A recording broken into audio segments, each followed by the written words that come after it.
Ruslan Lucanen hadn't come to Lake Vaigozero to become a hero. He and his buddy had one thing on their minds that crisp autumn afternoon: fishing, drinking, and enjoying the last stretch of quiet before winter rolled in. The lake, stretching over 1,200 square kilometers and scattered with more than 500 densely wooded islands, was like something out of a postcard: serene, remote, untamed. They dropped anchor. The wind whispered through the pines. The water lapped gently against the boat. It should have been a perfect day, but nature doesn't always stick to the script. As Ruslan cast his line and his friend cracked open a drink, a movement in the distance caught their eye. 3 figures cutting through the water. At first, they couldn't quite make them out, just heads bobbing above the ripples. Then Ruslan's friend squinted and leaned over the side of the boat. "Bears," he said, "a mother and 2 cubs." That wasn't exactly shocking. They were deep in Russian wilderness, after all. Bears were locals. But something about the way the trio moved didn't sit right. The mother swam with strong, confident strokes toward one of the islands. The cubs? Not so much. The wind picked up, tugging at their jackets. Waves started to roll harder across the surface, and that's when it hit Ruslan. The cubs were struggling. The lake's current was too strong for their small bodies.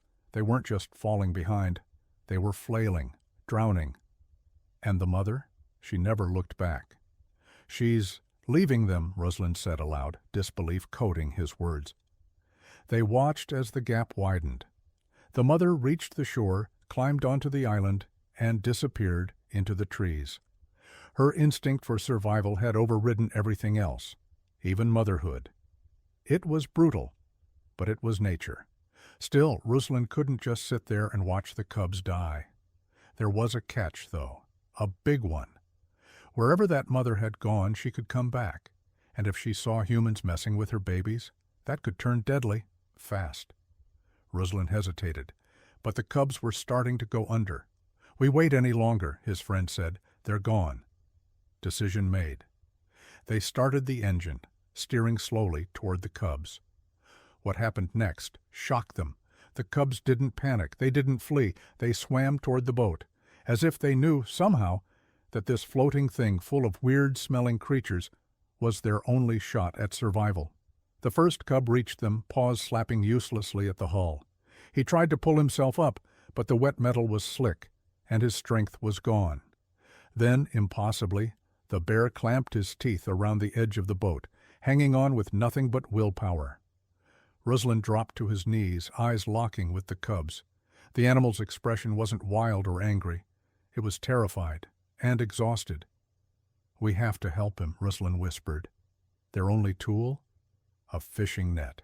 It wasn't meant to handle anything more than a few kilos of lake trout, certainly not a soaking wet, panicked bear cub. But it was all they had.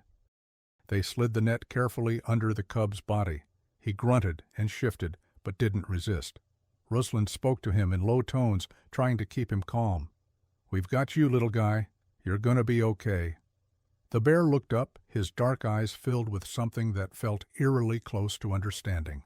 Then, with one final effort, they hoisted him over the edge and onto the deck. The cub collapsed in a soggy heap, too tired to move. But their work wasn't done. The second cub was still out there, farther away now, barely staying afloat.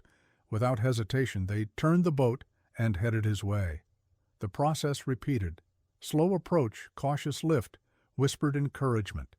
This one fought a little harder, still clinging to survival. But eventually he too was brought aboard, 2 bear cubs, soaked to the bone, shivering and alive. The men just stood there, hearts pounding, hands trembling. They hadn't exactly planned to share a fishing boat with a pair of baby bears, but fate had other ideas. Now came the next question. What the hell do you do with 2 bear cubs? They couldn't take them home. They couldn't call animal control, not out here. And they couldn't just keep sailing in circles. Ruslan made the call. They'd bring them to the island where their mother had gone. If she was still there, maybe, just maybe, she'd take them back. They headed toward the shore, watching the tree line like hawks. Nothing, no mother bear, no sounds, just trees swaying in the wind. The cubs didn't move. They made no attempt to leave the boat. It was as if they knew they still weren't safe. Eventually, the men knew they had to do it. With great care, they lifted the cubs, one at a time, and carried them to the edge of the forest. They didn't go far, just enough to give them a fighting chance. "We did what we could," Ruslan said, staring into the shadows between the trees. "The rest is up to her." They left them there and sailed away. Ruslan figured that was the end of it, just a wild memory to tell over vodka. But he'd filmed parts of the rescue on his phone, and when Russian news outlet RT got hold of the footage, the internet did what it does best. It exploded.